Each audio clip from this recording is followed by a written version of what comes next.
Welcome to Kenton Teaches. Enjoy the video. In this video, I will explain how to Excel pivot table. First, understand that pivot tables are powerful tools for data analysis. They allow you to quickly summarize and reorganize large amounts of data, making it easier to find insights. Imagine having thousands of rows of sales data.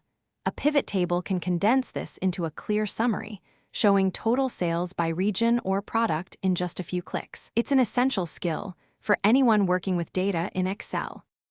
To create your first pivot table, start by selecting your entire data range, including all column headers. Then, navigate to the Insert tab in Excel's ribbon and click on the Pivot Table button. A dialog box will appear, prompting you to confirm your data range and choose where to place the pivot table. It's generally best practice to select New Worksheet to keep your original data clean and your analysis organized. This sets up a fresh canvas for your data exploration. Once your pivot table is created, you'll see the Pivot Table Fields pane. This is where the magic happens. Drag your desired fields into the four areas: rows, columns, values, and filters. For example, drag product category to rows and sales amount to values.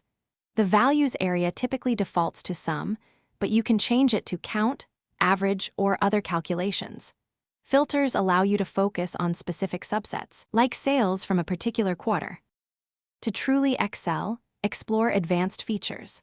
Grouping dates, for instance, allows you to analyze data by months, quarters, or years with ease. Right-click a date field in the pivot table and select Group.